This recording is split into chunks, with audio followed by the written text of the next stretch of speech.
তো hello guys, এখন কিন্তু আমি পুরোপুরি রেডি হয়ে গেছি। তোমরা ভাবছো এরকম বিভৎস টাইপের আমি কেন সেজেছি বলছি। আজকে আমার প্রোগ্রাম আছে, আমার গ্রুপ সমেত আমার প্রোগ্রাম আছে, কাছাকাছি কালো আছে, কালকেটাও শেয়ার করব। তো আজকের ব্লগটা এখান থেকে স্টার্ট করলাম, যেহেতু ফোনে একদম চার্জ ছিল না। এবার ফাইনালি 100% চার্জ হয়ে গেছে, আর আমি একদম রেডি।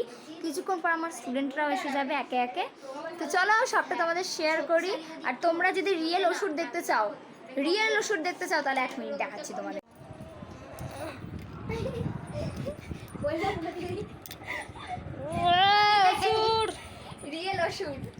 রিয়েল ওষুধ দেখা না তোমরা, দেখো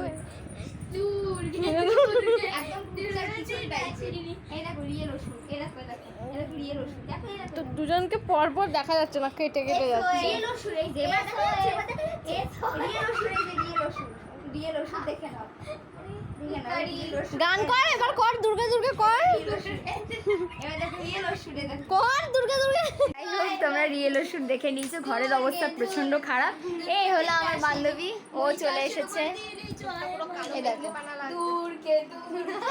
ছোট লোক টাইপের কিছুটা, ওকে ইগনোর করে যাও।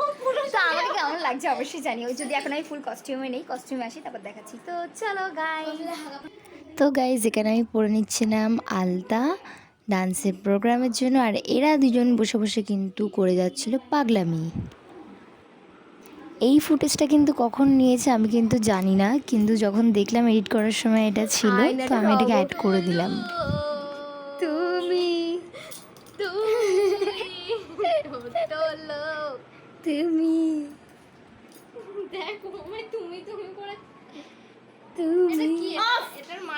আর এই হলো আমার বান্ধবী কাম স্টুডেন্ট। বাড়ি থেকে আলতা পরে আসতে ভুলে গেছে, আমার বাড়ি এসে হাতে আলতা পরছে, পায়ে আলতা পরছে।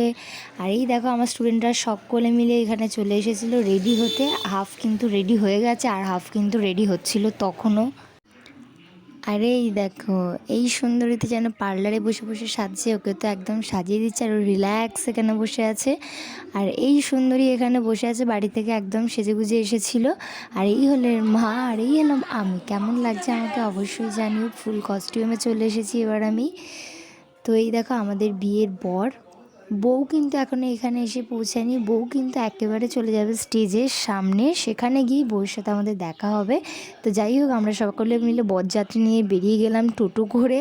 টোটো রাখা হয়েছিল, 2 টোটো বরযাত্রী আমরা যাচ্ছিলাম। তো চলো গাইজ, স্টেজের সামনে গিয়ে আবার তোমাদের সাথে দেখা হবে।